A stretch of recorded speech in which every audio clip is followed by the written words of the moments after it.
छात्रों की मांग को लेकर युवा इकाई और इंसो ने अपनी बात रखने के लिए वाइस चांसलर के पास जाने का कहा। वाइस चांसलर मौके से गायब हुआ और उनके दफ्तर के दरवाजे तक हमारे छात्र संगठन और युवा भी कल अपनी बात को रखने के लिए पहुंचे। देर रात लगभग 2 बजे के करीब हिसार पुलिस की 12 यूनिट्स हमारे अलग अलग पदाधिकारियों के घर पहुंचे, जिसके अंदर हमारे एससी सेल के अध्यक्ष राजेंद्र दानक को भी रात को इनने उठाया है। हमारे तरुण गोयल जो शहर के अध्यक्ष रवि आहूजा को भी उठाया है।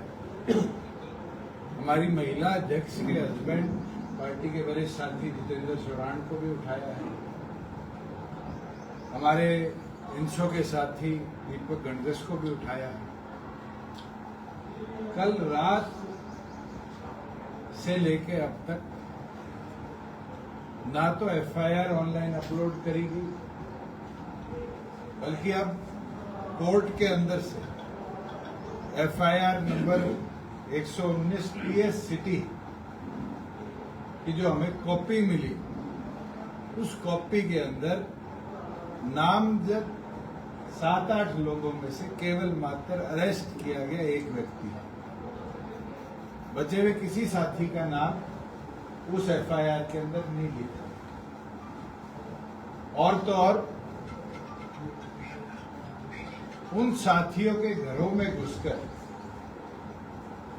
जहां एक और पर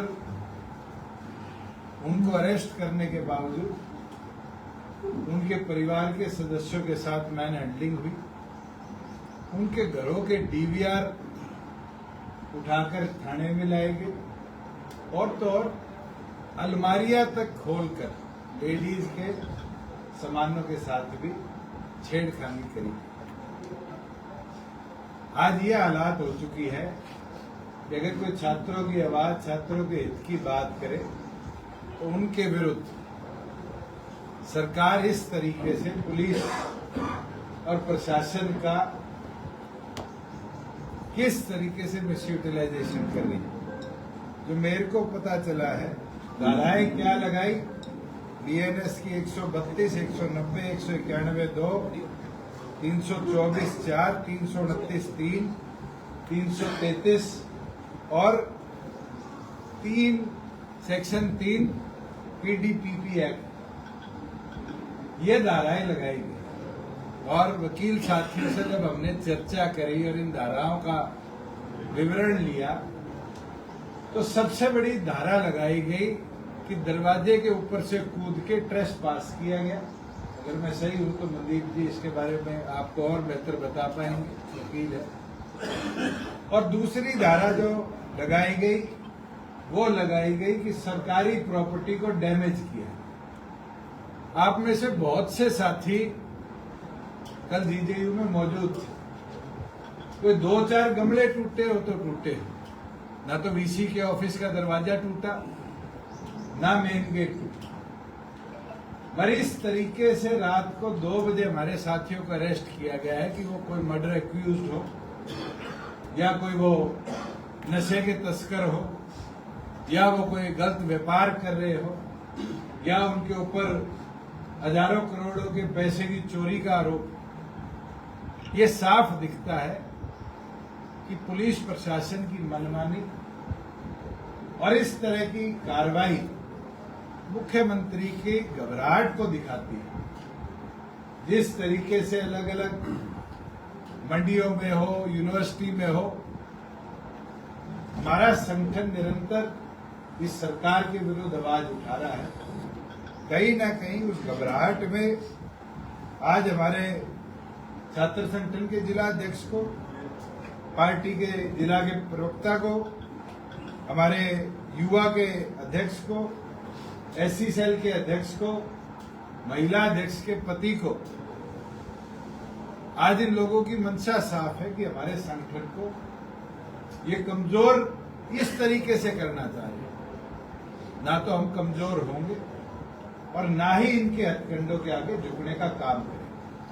अगर सरकार इस तरह मशीनरी का मिसयूटिलाइजेशन कर पॉलिटिकल पार्टीज पर प्रेशर बनाने का काम कर रही है, तो फिर इस लड़ाई को पूरी तरह लड़ने को जननायक जनता पार्टी का एक एक कार्यकर्ता तैयार है। अगर तुरंत इसके ऊपर सरकार ने एक्शन नहीं लिया तो बचे साथी जितने कल के प्रोटेस्ट में थे वो भी अपनी गिरफ्तारी देने का काम करेंगे और उसके बाद जिला संगठन लेवल पर फिर हमें प्रोटेस्ट करना पड़ेगा। तो पार्टी का एक एक कार्यकर्ता साथी भी उस लड़ाई को लड़ेगा, चाहे फिर हमें जेलें भरने का काम करेगा। तो दिग्विजय चुनाव जी का नाम भी है एफआईआर में, क्या? बिल्कुल है, दिग्विजय का नाम पहला है। दिग्विजय दिल्ली से चल पड़ा है, आ रहा है और अगले आधे घंटे में आपके पास होगा और यहाँ से फिर सारे साथी मिलकर सिटी थाने के अंदर अपने आप को पेश भी करेंगे और आगे की कार्रवाई करेंगे। जेल जाने से तो ना हम घबराए ना घबराएंगे। जब डॉक्टर अजय सिंह चौटाला जी को बेकसूर होते हुए 10 साल की जेल काटनी पड़ेगी, ये तो गमला तोड़ की धारा है। और मैं तो बोलना चाहूंगा, आज सरकार ने दरवाजा खोल दिया, बता दिया कि एक गमला तोड़ने पे रात को 12 टीम पुलिस की 6 आदमियों को अरेस्ट कर सकती है। तो जो लोग इस प्रदेश में गोली चलाते हैं, विदेशों से धमकियां देते हैं, उनके खिलाफ कितनी टीमें ये सरकार बनाएगी आने वाले दिनों में, इसका भी एक एक चीज का विवरण लिया जाएगा। और मैं आज जरूर सैनी साहब को बोलना चाहूंगा कि मेरी एसपी से भी इस बारे में बात हुई थी और साफ उस बातचीत से लगता था कि डायरेक्शन मुख्यमंत्री के हैं, उसी के ऊपर ये कार्रवाई।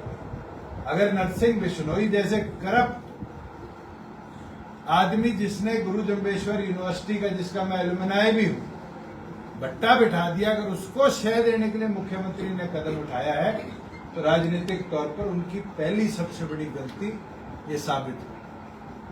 सर, एक ये बात भी सामने आई, बोल लेना चाहते थे जेजेपी का, ये नहीं किया गया था। डीसी की तरफ से ये भी कहा गया, पहले किया था, 1 लाख का नुकसान हुआ। उन्होंने हमें नोटिस दिया है और हॉल लेने की बात नहीं, संवाद कार्यक्रम। जब 4 दिन राष्ट्रीय स्वयंसेवक संघ का कार्यक्रम यूनिवर्सिटी में चला है, तो फिर इंसो जो हरियाणा की छात्र संगठन है, उसका कार्यक्रम के लिए परमिशन देने में क्या दिक्कत थी? या तो फिर आपने हमारी यूनिवर्सिटी बीजेपी और उनके अलाइड ऑर्गेनाइजेशंस को गिरवी रख दी, और अगर गिरवी नहीं रखी तो सबको बराबर का अधिकार देना चाहिए। क्या यूनिवर्सिटी में छात्र अपना संवाद नहीं कर सकते? और अगर इसी तरह रहेगा तो फिर आने वाले दिनों के अंदर हरियाणा के अंदर 53 कैंपसेस हैं, उनके अंदर देखते हैं फिर बीजेपी और उनके अलाइड इंस्टीट्यूशंस के प्रोग्राम कैसे होंगे, पर्चे ही करेंगे हम पे। इससे ज्यादा क्या होगा? 2 रात 4 रात 5 रात जेल कटवाएंगे। मगर क्या इस छोटी ओछी सोच से मुख्यमंत्री क्या साबित कर लेंगे कि छात्रों की आवाज को दबाने का नया तरीका है? ये तो हमने जाट एजिटेशन के दौरान, किसान आंदोलन के दौरान जब इतनी तोड़फोड़ हुई और हुई, तब इतनी एफिशिएंट पुलिस नहीं देखी हरियाणा की जो आज दिखी, कि रात को 2 बजे एफआईआर दर्ज होती है, 12 टीमें निकलती है और ये टीमों की इतनी अग्रेसिव कार्रवाई, अगर इतनी अग्रेसिव कार्रवाई क्रिमिनल्स के खिलाफ कर देते तो शायद प्रदेश के लॉ एंड ऑर्डर की सिचुएशन बेहतर हो।